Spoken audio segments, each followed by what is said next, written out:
Assalamualaikum warahmatullahi wabarakatuh. Selamat datang lagi di channel YouTube Farah Febriani, berbagi menginspirasi. Nah, kita sudah hampir 5 tahun vakum ya. Dan kali ini aku mau share sedikit tips ataupun kesiapan kita dalam belajar mengemudi.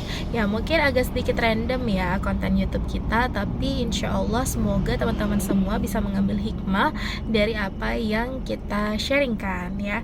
Nah, teman-teman semua, mungkin kalau kita adalah kaum perempuan ya, untuk mengenal tentang otomotif ataupun mengemudi, yang paling pertama harus kita persiapkan yaitu adalah kesiapan secara materi dan mental. Nah, kenapa saya sampaikan seperti itu? Karena ya ketika kita ingin belajar mengemudi, otomatis kita harus memiliki yang namanya mobil ya, baik itu mobil pribadi ataupun mungkin mobil di tempat kursus. Nah, jadi tentunya kita juga harus mempersiapkan materinya ya, seperti dananya. Mungkin kalau di kursus mengemudi, kalau di Koala sendiri kita punya ya tutor mengemudi khusus muslimah, dan itu harganya sekitar 800.000 untuk 5 kali pertemuan. Nah, nanti kalau misalnya mau tanya-tanya boleh langsung komen di bawah ini ya. Nah, terus kalau misalnya kita menggunakan mobil pribadi, kita juga harus menentukan mobil apa yang akan kita gunakan, apakah itu mobil manual ataupun mobil matic. Karena mobil manual dan juga mobil matic memiliki dua perbedaan yang signifikan.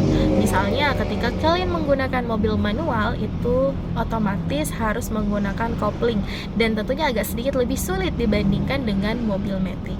Nah, yang kedua ya, tentunya persiapan secara mental. Nah, ini yang sangat perlu kita persiapkan, karena mental ini seperti kita tidak boleh terlalu takut ya, ataupun kita harus punya sedikit, kalau menurut saya ya, kita harus punya sedikit kemampuan untuk nekat ya, nekat dalam belajar. Karena tentunya ketika kita belajar, kita akan menemukan berbagai macam tantangan ya, apakah itu ketika berhenti di lampu merah misalnya nih, tiba-tiba kita harus berhenti di lampu merah, terus kita diklakson nih sama orang-orang yang ada di belakang kita. Nah, kita tidak boleh terlalu panik ya, mungkin panik itu wajar ya karena kita sebagai perempuan, tapi kita harus mengontrol atau mengelola kepanikan kita itu ya, karena ketika kita panik bisa saja kita salah menekan atau menginjak rem ya, yang tadi kita mau nginjak rem lalu kita malah menginjak gas seperti itu ya.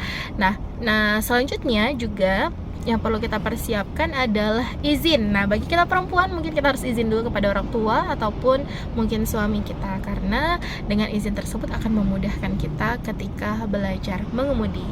Nah, selanjutnya juga kita harus menentukan lokasi yang akan kita lewati. Nah, kalau untuk saya sendiri yang sudah pernah beberapa kali kursus mengemudi ya, mengajarkan orang lain untuk mengemudi, biasanya saya akan memilih lapangan dulu terlebih dahulu, atau jika mungkin sulit ya mendapatkan lapangan, kita akan memilih jalan lurus. Nah, itu pun harus memilih jam yang tidak ramai orang lalu lalang ya, mungkin seperti subuh ya, ataupun mungkin di hari Minggu pagi dan seterusnya.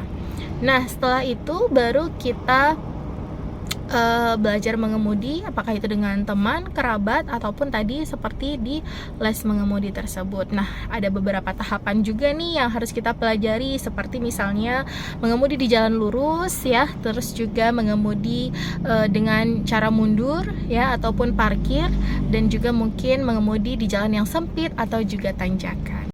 Nah, mungkin segitu dulu tips yang bisa saya bagikan, dan insya Allah kita akan bertemu lagi di channel YouTube Farah Febriani berikutnya. Sampai jumpa.